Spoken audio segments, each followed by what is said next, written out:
Hey everybody, and welcome back to Fortunate Creations. I'm Kim, and this is a channel where we talk about everything to do with crafting. So from amigurumi to weaving and anything in between, if you like crafting and being creative, stick around. I think you're going to like it here. So today I am doing another project from a book I found at a thrift store, and it's called Crochet Patterns and Projects. I have already done 8 previous projects, and this one is number 9, and they call it a pot holder. I call it a hot plate because I'm going to add an oven brick and make it a hot plate. So stick around. Let's do this. We're starting with a chain of 28. So we got the loop on our hook, and we're going to do 1, 2, 3, 4. You go ahead, do 28 chains and meet me back here. 25, 26, 27, and 28. Okay, so we're starting with chain of 28. Now what we're going to do is we're going to alternate every other stitch, starting with the second stitch from our hook. So remember, you never count the one on there. That's the first one. Here's the second one, and what we're going to do is we're going to start with a single crochet and then double crochet. But what I'm going to do is a half double. You know, that's my favorite. So the pattern calls for a double. I'm going to do a half double. So we're going to alternate all the way down the chain. Okay, single crochet in this one, half double in the next. And this is what we're going to repeat all the way to the end. Okay, single, half double. Keep it up, and I will meet you when you get back to the end. Every other one, single, half double, and I'll meet you back here. All right, now you find yourself at the end, okay? And this is where life gets super easy. We're just going to go around and around and around, putting a single and a half double in every one of the double crochets from the previous round. So you can see them right here, okay? Here's a double. So we're going to do a single crochet, double crochet, move on to the next one. And you can see them because there's a gap there. Single crochet, double crochet.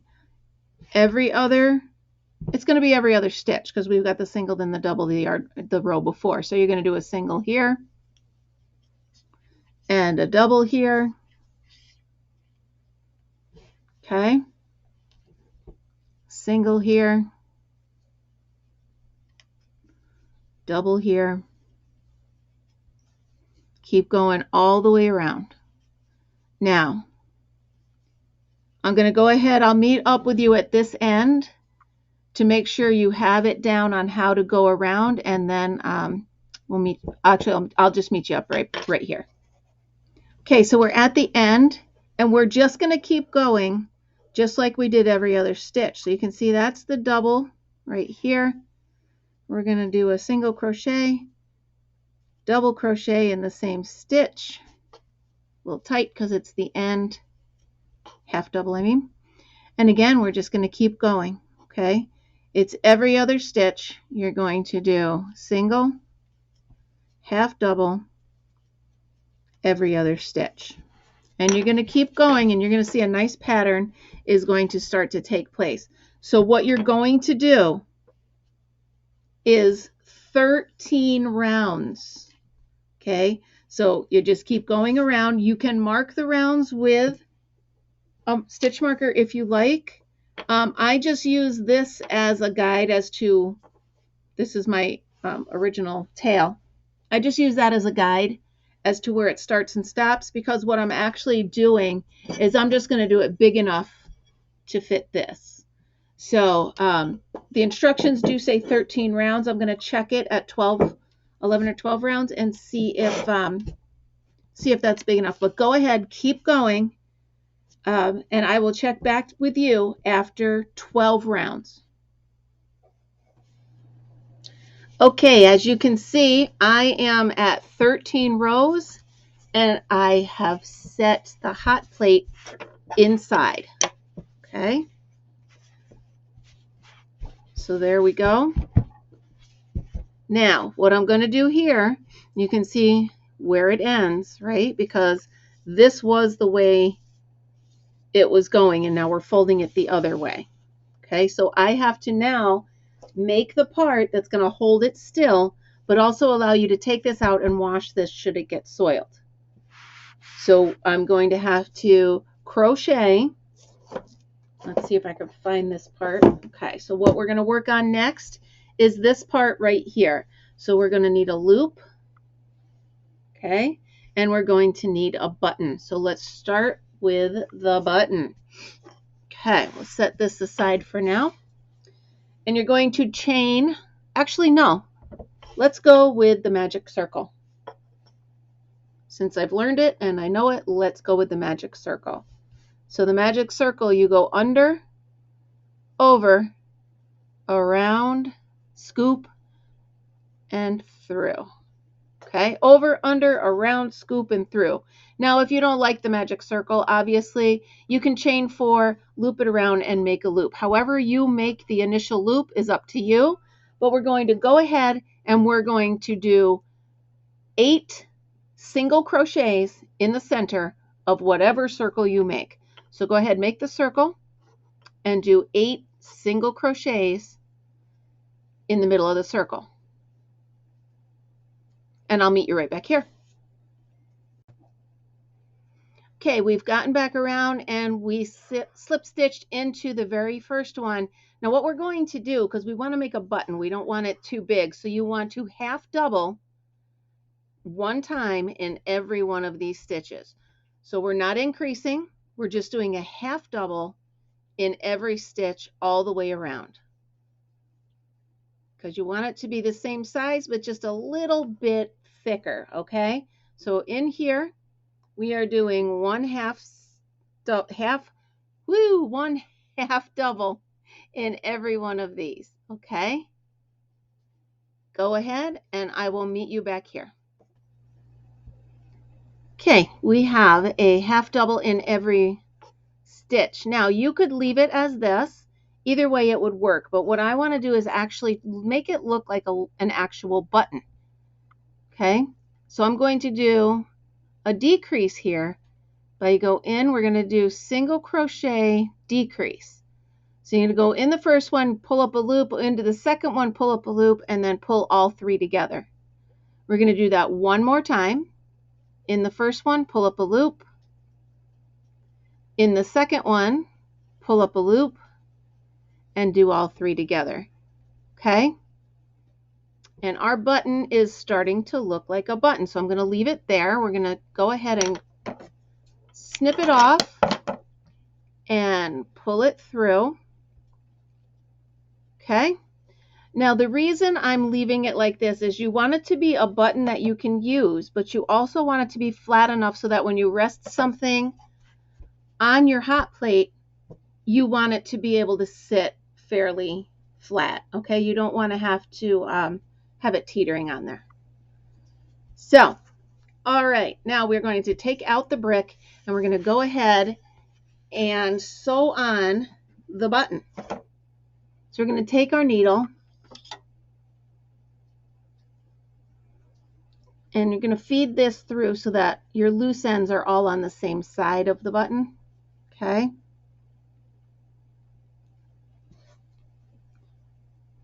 Feed it right through there.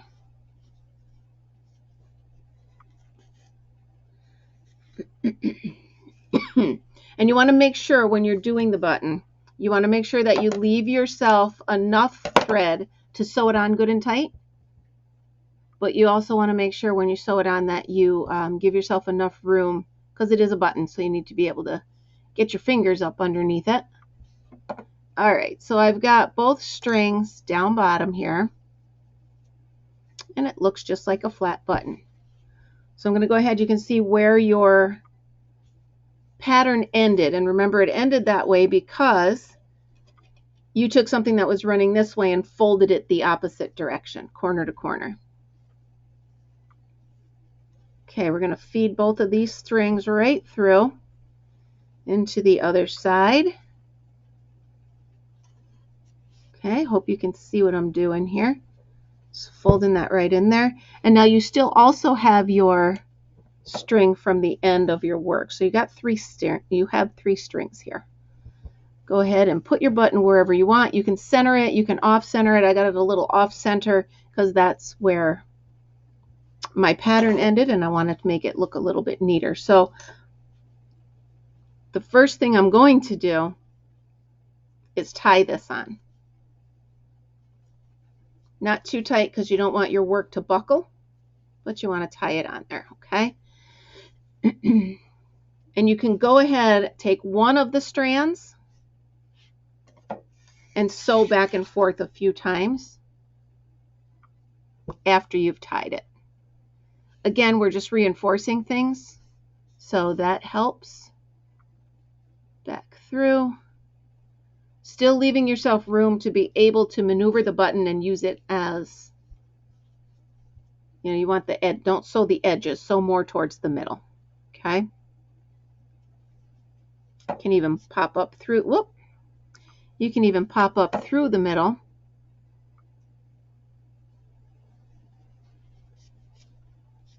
There you go, and back down.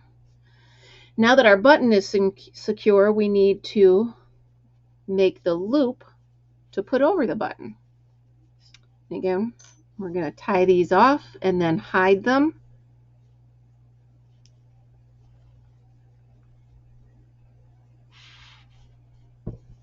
Okay, so here's how we're looking.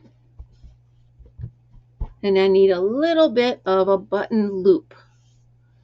Now, I think a double chain would do good. So let's start with a chain of 15. We'll see how that gets us. 1, 2, 3, 4, 5, 6, 7, 8, 9, 10. Let's check it at 10. We'll do 15. 11, 12, 13. All right, let's stop at 13. We'll do a chain of 13, and then we're just... Okay, you've got your double row of half doubles. That's fun to say, right? Your double row of half doubles. You're going to measure where you want to put it on your project. And then we're going to go ahead. You want it to be a little snug because it's going to stretch. We're going to go ahead and attach it to our project right here. So you can use the ends that you have, or you can go ahead and sew them on, depending on how much room you left yourself. If you didn't leave yourself quite enough room, you're going to need some extra thread anyway.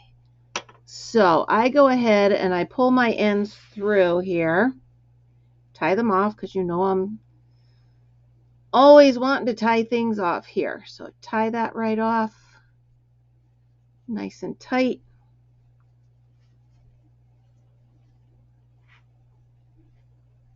Okay, nice and tight.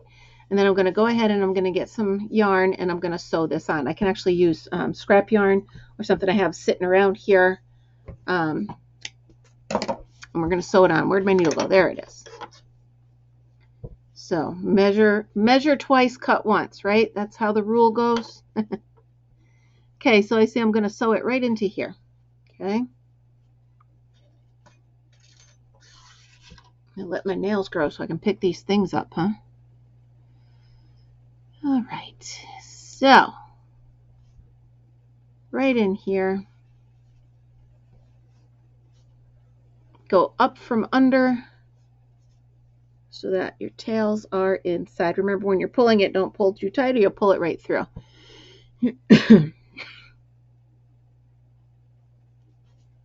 Okay, we're going to sew this on. Again, use your favorite method, however you like to sew things on. I like to do it so that you can't really see it. Some people like to do stitches over the edge. I don't want to do it that way. So again, however you like to stitch yours closed, we can reinforce this side as well.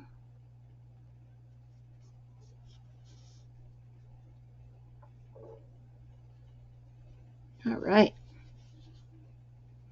Make sure all ends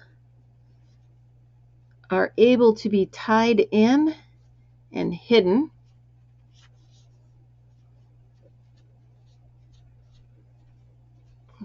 Okay. One more time, we're tucking these tails in here. Snip that off. We're in search of these tails to tuck in.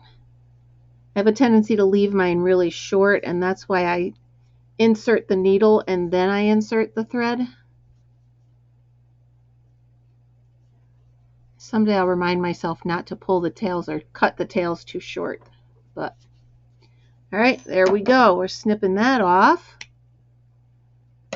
Make one last tail to tell. All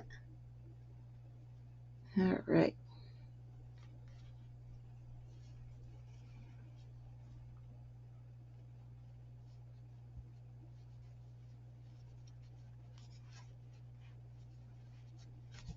Easy for me to say. Okay. Make sure this here button works nicely.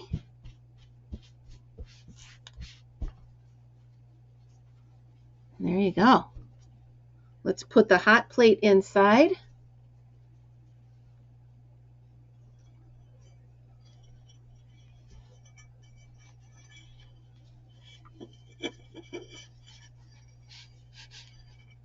I am loving this.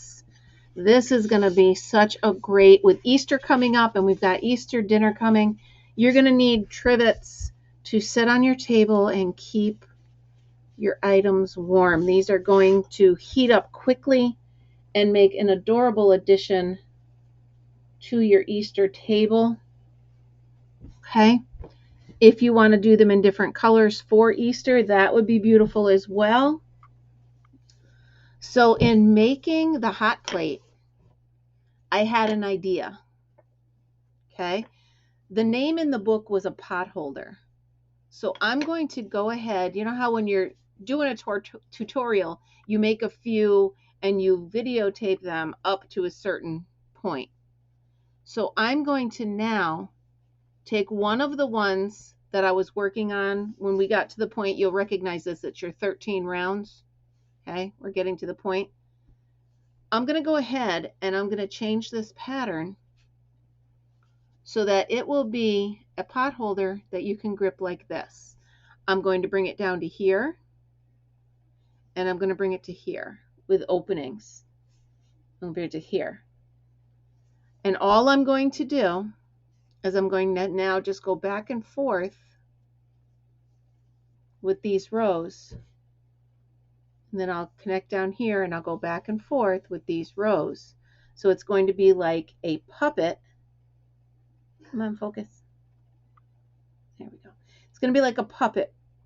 I'll show you when I'm done. And then I'll show you the whole set that I made. And it'll be ready for your holiday table. Okay, so you can see I finished it here. It's a bit smaller. It's almost shaped like an egg. Okay, and it's a little pocket. Literally all I did was I made it into a pot holder where you can do this. Okay, quick and easy. Grab stuff out of the air fryer, grab stuff out of, you know, an oven, a light pan out of the oven or off the stove. It's totally functional. And I really didn't do a tutorial on it because I was trying to figure it out as I went. So let's figure this out here. You're doing your rounds. Here's where we're at the point where we're going to start doing the rounds, right? So once you get 1, 2, 3, 4 rounds, it's going to start to fold over like that. At that point, when you're doing 4 rounds, just start going back and forth this way instead of around. Okay, back and forth this way. Then when I got to the end, I did a row of single crochet, but I did a decrease. I did 2 single, decrease, 2 single, decrease. all the way across to make it a little more snug on my hand. And then I did the same thing over here.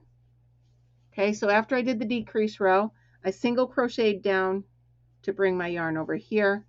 I went back and forth. I only added one extra row to this, and then I did a row of the single crochet, one single crochet, decrease, one single crochet, decrease. I think this is a perfect little match to this. So there we have an actual oven mitt, and we have, which one am I going? Hot plate. There we go. Nice little set for you. Again, make it different colors, make them pretty colors, make them Easter colors. This would be a nice little gift set if you, as a hostess gift, if you're going to somebody's house for Easter. My sister-in-law always invites me over for Easter, so I'm going to actually bring her a set of these, and it's perfect. Hold on. And it's perfect as a hostess gift because it's functional. She can use it and she can put it out, use it each holiday. All right, let's sum this up. All right, so there we have it. We have a hot plate and we have a pot holder. And I think both of them are great projects. Both of them came out really cute. And again, with Easter coming up or any holiday, I mean, you can put that right on your picnic table and use that as well. So I hope you enjoyed the tutorial. I hope you learned how to make this. If you do make it, either one of them, please put it on the Facebook page. I'll put a link below to that so you can join that as well. Thank you so much for your time. Thank you for joining me for this tutorial. And remember, always be creative. I'll see you next time.